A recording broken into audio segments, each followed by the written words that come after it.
Y esta cuestión de la renovación o el renacer en el bautismo, también la subrayo aquí en este mismo pasaje que ya vimos, en Juan 3, cuando Jesús habla con Nicodemo, cuando le dice, de cierto te digo que el que no naciere de agua y espíritu no puede entrar al reino de Dios. Porque él explicaba esto, el que nace de carne, pues carne es. Pero ahí la está hablando de otro nacimiento que tiene que venir después de ese. Entonces, naces de carne, pues está bien. Hasta ahí eres criatura. Pero pasas a ser hijo de Dios cuando ya naces del agua, ¿no? Del agua y del espíritu. Entonces, ese sería lo que le estaba explicando Jesús al fariseo Nicodemo. También hemos visto que se refiere el bautismo a un lavamiento y una regeneración. Y vemos esto, por ejemplo, esta expresión de eso, cuando San Pablo habla a los Efesios, cuando habla de manera general, se expresa de la iglesia. Por eso dice, maridos, amad a vuestras mujeres, así como Cristo amó a la iglesia y se entregó a sí mismo por ella, para santificarla, habiéndola purificado en el lavamiento del agua. ¿Y se acuerdan? En la carta del pastor de armas, que dice eso, Eh, que la iglesia o la torre es salvada por agua, ¿no? Dice, por la palabra. En Tito 3:5, que ya se los leí, por eso se expresa así Tito, dice, perdón, San Pablo a Tito, que nosotros fuimos salvos, no por obras nuestras, sino por su misericordia, por el lavamiento de la regeneración, ¿no? Así le llama, así se expresa del bautismo, o sabemos que hace alusión al bautismo. Y también por eso ahí en Primera de Corintios 6:11, San Pablo cuando le habla a los corintios les dice esto, y esto erais algunos, mas ya habéis sido salvados. Hay versículos que nos van a hablar de la salvación en pasado, en presente y en futuro.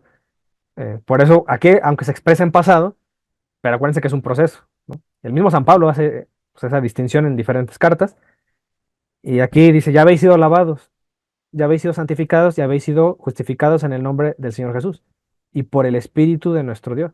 Siempre está esa vinculación, ¿no? Del lavamiento con Espíritu. Hice esta aclaración al principio porque si yo soy malintencionado o ignorante y corto este versículo y empiezo a dar doctrina de que la salvación es algo que ya pasó y ya todos somos salvos, pues iba a parecer eso, ¿no? Que la salvación es un evento pasado nada más. Pero también existen versículos que te hablan de la salvación en presente y otros en futuro.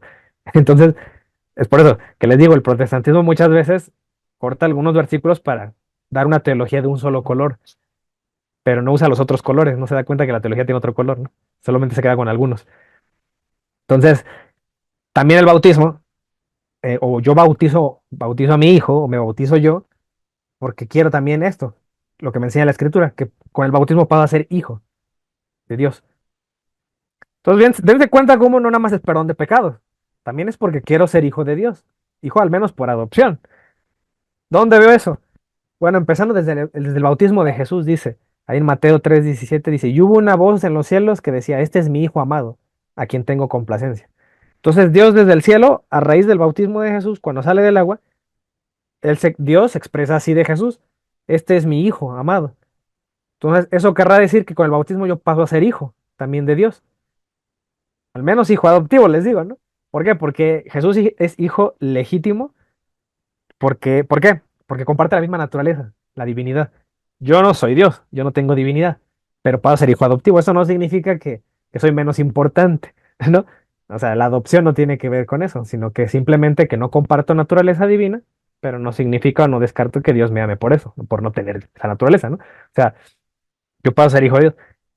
Y esta expresión de la adopción divina la vemos en varios versículos. eh, por ejemplo, San Pablo le dice eso a los Gálatas. Dice, pero cuando vino el cumplimiento del tiempo, Dios envió a su Hijo, nacido de mujer y nacido bajo la ley, para que redimiese a los que estaban bajo la ley.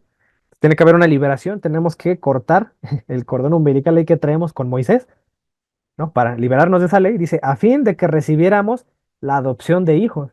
Entonces San Pablo ya me explica o me da esa doctrina de que somos hijos adoptados. En Efesios 1:5 también dice eso. Dice, en amor, habiéndonos predestinado para ser adoptados hijos suyos, ¿por medio de quién? De Jesucristo. Entonces Jesucristo es esa figura que viene, ese, esa extensión de Dios que viene, o esa persona distinta del Padre, que viene a darme esa relación filial. Por algo es mediador de una nueva alianza, ¿no? Porque de eso se trata la familia. Esta persona que no, o la alianza, perdón, esta persona que no era de mi familia a través de una alianza ya forma parte de mi familia, ¿no? Eso es el matrimonio. Bueno, pues Cristo trae eso. Cristo nos trae la paternidad o la filiación con Dios. También ahí en Romanos 8:14 dice eso, porque todos los que son guiados por el Espíritu de Dios, estos son hijos de Dios, pues no habéis recibido el espíritu de esclavitud para estar otra vez en temor, sino que habéis recibido, dice que, el espíritu de adopción. Entonces pasamos eso, a ser adoptados, por el cual clamamos, Abba, Padre. El Espíritu mismo da testimonio de nuestro espíritu de que somos hijos de Dios. Entonces, fíjense, va a haber esa expresión, somos hijos de Dios, y está bien. Pero San Pablo ya ha aclarado que esa afiliación, cuando decimos que somos hijos, más precisamente habla de una adopción. Y está otro concepto vinculado al bautismo, es que también pasamos a ser herederos. Y aquí vamos a ver cuidadosamente este pasaje del por qué somos herederos y cuál es la importancia de esto en Gálatas 3:27. Y lo vamos a ver por partes, por eso lo dividí en colores, para que veamos parte por parte. Primero, decir que la carta a los Gálatas, eso no lo olviden, siempre que lean un versículo procuren vincular el contexto histórico. Acuérdense cómo empieza la carta a los Gálatas, empieza San Pablo regañándolos y diciéndoles Gálatas insensatos, en una traducción dice Gálatas estúpidos, cómo se dejaron, ¿no? Seducir por otro evangelio. Entonces, es un contexto en el cual San Pablo está reprendiendo una iglesia que se dejó judaizar. Es decir, ya eran cristianos, ya les había enseñado, pero los judíos les metieron cizaña de que tienen que cumplir ciertos ritualismos judíos y San Pablo lo está regañando por eso. No tienen que volver a ser judíos, ya son cristianos y ya forman parte del linaje de Abraham. Ya no tienen por qué hacerse judíos otra vez, ¿no? ¿Por qué retroceder? Entonces, este versículo va a reflejar mucho eso. Con estos versículos que les voy a leer. Dice, porque todos los que habéis sido bautizados en Cristo, de Cristo estáis revestidos. Entonces, miren, la primera parte es un bautismo y si soy bautizado, soy revestido de Cristo. Y ustedes si ven el catecismo de la Iglesia Católica, por eso dice que los bautizados tradicionalmente se les ponen ropa blanca, ¿no? Simbolizando esa pureza, como ese lavamiento. Y dicho de paso, es por eso que en el Apocalipsis, ¿no? Cuando Juan ve en el cielo a las almas, dice que fueron cubiertos con vestiduras blancas, ¿no? El simbolismo de que ya podían pasar al banquete de bodas, las bodas del Cordero. Entonces, por eso el bautismo me trae también la salvación, ¿no? O la entrada. Entonces, aquí según San Pablo dice que si soy bautizado, soy revestido de Cristo. Entonces, fíjense que es una cadena, ¿no? Vamos a unir cada eslabón, una cosa me lleva a otra.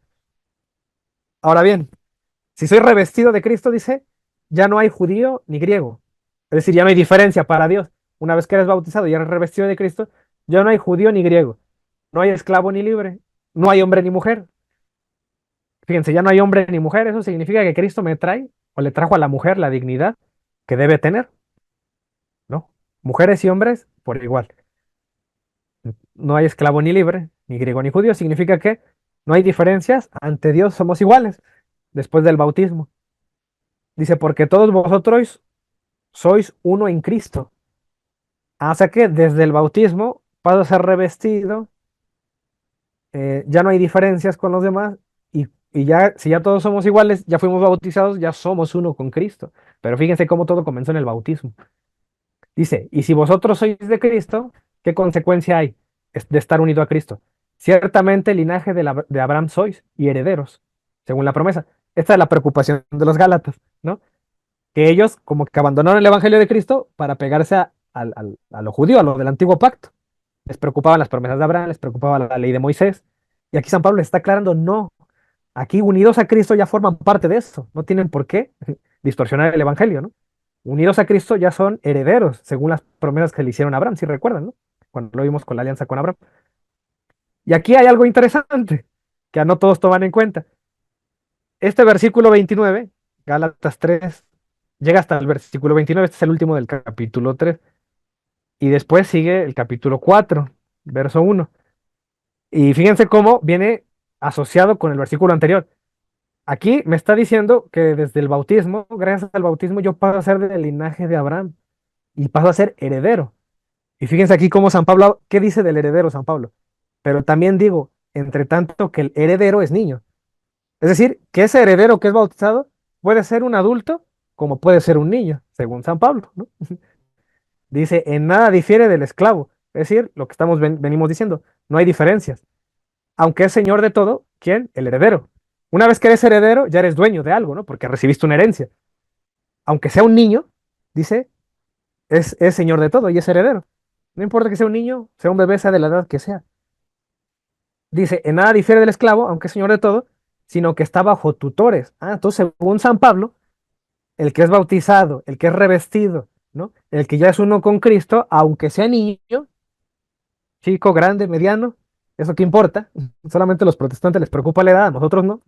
Dice, entre tanto es heredero, dice, está bajo tutores. Ah, entonces para San Pablo está bien que la fe sea heredada. Y para San Pablo está bien que un niño sea heredero. ¿Por qué? Porque está bajo los tutores y curadores hasta el tiempo señalado por el Padre. Entonces, si se dan cuenta, ¿no? La vinculación del bautismo, cómo la viene haciendo y se viene dando sin importar la edad. Y continuando con este tema, nada más por recordarles a qué promesa se refiere, de qué les está hablando San Pablo a los Gálatas, de esto, de lo que hablaba el Génesis 17:7, si se acuerdan, ¿no? Que cuando se hizo este versículo, estos versículos son cuando se habló del pacto que había, eh, o el pacto que hizo parte del pacto de Abraham, acuérdense que era la circuncisión. Dice, y estableceré mi pacto entre mí y ti y tu descendencia después de ti en sus generaciones por pacto perpetuo para ser tu Dios, y el de tu descendencia después de ti. Y aquí dice, y te daré a ti, a tu descendencia después de ti, la tierra en que moras, toda la tierra de Canaán, en heredad perpetua. Ya con Cristo como nuevo mediador, incluso Cristo a los apóstoles les dijo, heredarán la tierra. Les dice así a los apóstoles, refiriéndose a la tierra prometida, que es para Cristo, en el caso de la alianza con Cristo es el cielo. Entonces, esto que se le hereda a Abraham es figura de lo que vendría más adelante con Cristo, con la perfección. Es decir, le heredaremos la tierra, ¿no? Entonces, muchas veces esa expresión de tierra se vincula al cielo. Y aquí hay que poner la lupa en eso, porque, por ejemplo, los testigos de Jehová malinterpretan, dicen, no, es que la tierra es aquí en la tierra, se refiere a eso literalmente. Por eso ellos creen que el paraíso va a ser aquí en la tierra, ¿no? Pero es una mala interpretación. Dice acá. Entonces, hay una heredad, ¿no? Perpetua. Entonces, este pacto se cerró aquí con la circuncisión, por eso lo puse aquí con rojo más adelante. Pero también se menciona, o San Pablo menciona estas promesas de Abraham, ¿no? Que sería heredero del mundo, le dice aquí en Romanos 4:13, ¿no? Que también habla de estas herencias que se les están explicando a los Gálatas. Bueno, pues el bautismo me vincula a esta herencia.